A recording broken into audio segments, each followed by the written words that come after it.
Hi friends, welcome to RKR Samayal not 7. Today RKR Samayal not 7 நம்ம என்ன பார்க்க போறோம்னா டேஸ்டியான எக் பிரியாணி. இன்னைக்கு இந்த வீடியோல நம்ம எப்படி செய்யறதுன்னு பார்க்க போறோம்.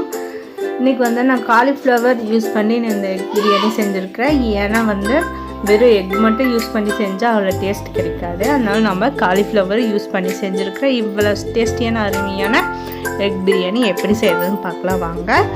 ஃபர்ஸ்ட் வந்து ஒரு குக்கர் எடுத்துக்கோங்க. அதில் ஒரு 50 ml ஆயில் விட்டுக்கலாம். ஆயில் வந்து முக்கால்வாசி நல்லா காஞ்ச பிறகு நம்ம எடுத்து வச்சுருக்கிற அந்த பிரிஞ்சி இலைகள், அன்னாச்சி மூக்கு, மற்ற இன்க்ரீடியன்ஸ் எல்லாம் சேர்த்திக்கலாம். ஓகே, இது வந்து லைட்டாக மணம் வர மாதிரி நல்லா இந்த ஆயிலே நல்லா ஃப்ரை ஆன பிறகு ஒரு பெரிய வெங்காயத்தை இந்த மாதிரி சின்னதாக சாப் பண்ணி உள்ளே சேர்த்திக்கலாம். அடுத்தது வந்து கூடவே கருவேப்பிலை சேர்த்திக்கலாம். கருவேப்பிலை வந்து நம்மளுக்கு தேவையான அளவு சேர்த்திக்கலாம். ஓகே, அடுத்தது வந்து இஞ்சி, பூண்டு, பட்டை, இது மூணையும் வச்சு பிளெண்ட் பண்ணி எடுத்துருக்கிறேன். இது வந்து ஒரு 4 டீஸ்பூன் வரைக்கும் நீங்கள் சேர்த்திக்கலாம். நான் வந்து கொஞ்சம் ரொம்ப லிக்விடாக இருக்கிறதுனால நான் கொஞ்சம் 4 டீஸ்பூன் வரைக்கும் சேர்த்திருக்கிறேன். நீங்கள் வந்து பிளெண்ட் பண்ணி எடுக்கும்போது கொஞ்சம் கெட்டியாக இருந்துச்சுன்னா ஒரு 2 டீஸ்பூன் வரைக்கும் சேர்த்திங்கன்னா போதும். ஓகே, இதோட ராஸ்மெல் நல்லா போகிற மாதிரி நல்லா அதில் வதக்கி விடுங்க. இதோட ராஸ்மெல் போயிடுச்சுன்னா நல்லா மணம் வரும். அப்போ அந்த ராஸ்மெல் போயிடுச்சுன்னு அர்த்தம்.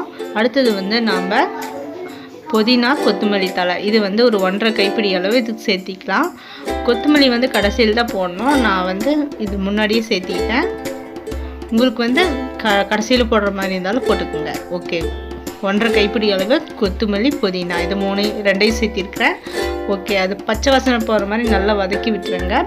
அடுத்தது வந்து ஒரு 4 தக்காளி, மீடியம் சைஸ் 4 தக்காளி எடுத்து ரொம்ப குட்டி குட்டியாக சாப் பண்ணியிருக்கிறேன்.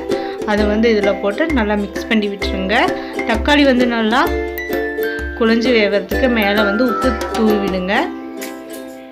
அதுக்கு தேவையான அளவு உப்பு தூவி விட்டுங்க. உப்பு தூவி விட்டால் ஒரு நிமிஷத்தில் நல்லா வெந்துடும். அவ்வளோதாங்க, சீக்கிரமாக வெந்துருச்சு பாருங்கள்.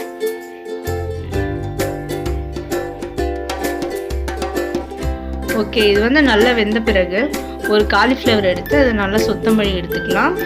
நீங்கள் புழு அந்த மாதிரியெல்லாம் இருந்துச்சுன்னா லைட்டாக சுடுதண்ணி வச்சு அதுக்குள்ளே போட்டு 1 டீஸ்பூன் மஞ்சள் போட்டு நல்லா வாஷ் பண்ணி எடுத்துக்கோங்க. நல்லா காலிஃப்ளவர் பார்த்து நல்லா சுத்தம் பண்ணி எடுங்க. ஓகே, நம்ம ஒரு பூ அப்படியே போட்டிருக்கேன். இந்த மாதிரி குட்டி குட்டியாக பிச்சு போட்டிருக்கிறேன். ஓகே, இதையும் சேர்த்து அந்த மசாலா பொருட்களோடு நல்லா கலந்து விடுங்க. ஓகே, அதை வந்து நல்லா கலந்து விட்டுட்டு அடுத்தது வந்து 1 டீஸ்பூன் இல்லைன்னா 1/2 டீஸ்பூன் மஞ்சள் சேர்த்திக்கலாம். 1 teaspoon red chilli powder, 3 teaspoon biryani powder, 2 teaspoon இல்லைன்னா 3 டீஸ்பூன் சிக்கன் பொடி. சிக்கன் பொடி போட்டிங்கன்னா நல்லா டேஸ்ட் கிடைக்கும், அதனால் அதை நான் ஆட் பண்ணியிருக்கேன். ஓகே, இது எல்லாம் சேர்த்து நல்லா மிக்ஸ் பண்ணி விட்டுருங்க. கூடவே ஒரு 2 டீஸ்பூன் நல்லா கட்டியான தயிர் சேர்த்திக்கலாம். ஓகே, இது எல்லாம் சேர்த்து இந்த மசாலா பொருட்கள், அந்த காலிஃப்ளவர் இதெல்லாம் சேர்த்து நல்லா மிக்ஸ் பண்ணி விடுங்க. மிக்ஸ் பண்ணி விட்டுட்டு 1 நிமிஷம் அந்த ஆயிலே நல்லா வதக்கி விடுங்க.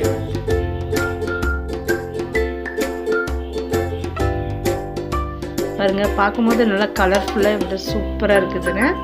ஒரு நிமிஷம் நல்லா வதக்கி விடுங்க இதையே இந்த ஆயில்லையே.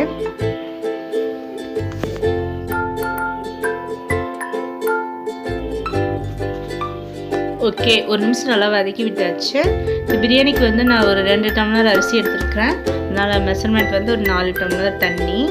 இப்போ வந்து நம்ம 4 டம்ளர் தண்ணி சேர்த்திக்கலாம்.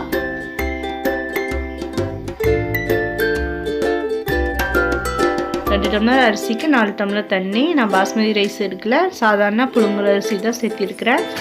நம்ம எப்பயும் யூஸ் பண்ணுற சாப்பாட்டுக்கு யூஸ் பண்ணுற அரிசி தான் நான் சேர்த்திருக்கிறேன். இப்போ வந்து 4 டம்ளர் தண்ணி சேர்த்தியாச்சு, அரிசி சேர்த்தியாச்சு. நல்லா மிக்ஸ் பண்ணி விடுங்க. மிக்ஸ் பண்ணி விட்டுட்டு கொஞ்சம் லோ ஃப்ளேமில் வச்சு அதை வேக விடுங்க. அடுத்தது வந்து நாம் ஒரு தவாவில் ஆயில் ஒரு 4-5 டீஸ்பூன், உப்பு, மிளகாய் தூள் இதையெல்லாம் சேர்த்து லோ ஃப்ளேம்லேயே சிம்லேயே வச்சுருங்க. இப்போ வந்து நம்ம முட்டையை எடுத்துக்கலாம். அவிச்ச முட்டையை நம்ம எடுத்தாச்சு. இப்போ வந்து சைட்லெலாம் நல்லா கீறி விட்டு இதுக்குள்ளே சேர்த்திக்கலாம். அந்த ஆயிலே நல்லா 3 நிமிஷம் நல்லா ஃப்ரை பண்ணிடுங்க. ஒரு 3 நிமிஷம் 2 நிமிஷம் நல்லா இதிலே ரோஸ்ட் பண்ணி எடுத்துடலாம். மசாலா பொருட்கள் நல்லா ஒட்டிக்கும்.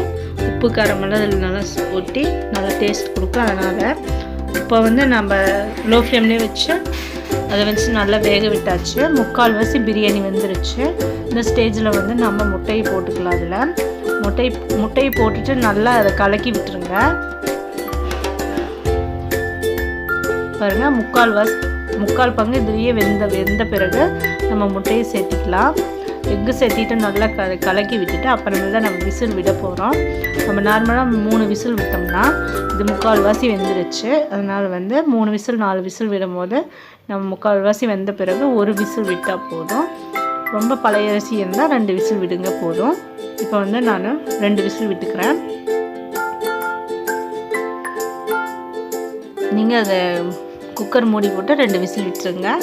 அதுக்கப்புறம் வந்து நம்ம வந்து கொஞ்சமாக ஆயில் விட்டு ஒரு பெரிய வெங்காயத்தை இந்த மாதிரி நீள் வாக்கில் கட் பண்ணி உள்ளே சேர்த்து நல்லா இந்த மாதிரி பொரிச்சு எடுத்துக்கலாம். இது எதுக்குன்னா இதில் எக் பிரியாணிக்கு மேலே தூவி விட்டு சாப்பிட்டா நல்லா டேஸ்ட் கிடைக்கும். அதனால் நான் இதை இப்படி செய்கிறேன். இதை வந்து நீங்கள் இந்த மாதிரி நல்லா ஃப்ரை பண்ணி கோல்டன் ப்ரௌன் கலரில் ஃப்ரை பண்ணி மேலே எடுத்துக்குங்க.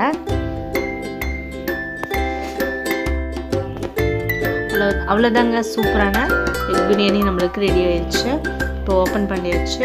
இப்போ மசாலாவெல்லாம் பாருங்கள், நம்ம ரொம்ப நேரம் 3/4 பங்கு அதிலே வேக விட்டு அப்புறமேல குக்கர் விசில் மூடி போட்டோம். அதனால் வந்து நம்மளுக்கு எல்லா இடத்துலையும் ஒரே மாதிரி பிரியாணி கிடச்சிருக்கு. மசாலாவெல்லாம் ஒரு சைடு போகாமல் எல்லா இடத்துலையும் ஒரே ஈவனாக பரவி நம்மளுக்கு சூப்பரான எக் பிரியாணி கிடச்சிருச்சு. நம்ம காலிஃப்ளவர் சேர்த்திருக்கிறதுனால இன்னும் நல்லா டேஸ்ட் கொடுக்கும். நீங்கள் இதே மாதிரி வீட்டில் ட்ரை பண்ணி பாருங்கள். எல்லாத்துக்கும் ரொம்ப ரொம்ப பிடிக்கும். ஒரு தடவை செஞ்சிங்கன்னா மறுபடியும் செய்யலான்னு உங்களுக்கு தோணும். அவ்வளோ அருமையான எக் பிரியாணி இது. ஓகே, இப்போ நான் வந்து ஒரு பிளேட்டில் காமிக்கிற போட்டு பாருங்க, அவ்வளோ சூப்பராக கலர்ஃபுல்லாக இருக்குது நம்மளுக்கு. இப்போ வந்து நம்ம சாதத்தை போட்டு அது மேலே நம்மளுக்கு வேணுங்கிற அளவுக்கு முட்டையை வச்சு அந்த நம்ம ஃப்ரை பண்ணி எடுத்து ஆனியனை மேலே தூவி விட்டு சாப்பிட்டா அவ்வளோ சூப்பராக இருக்கும்.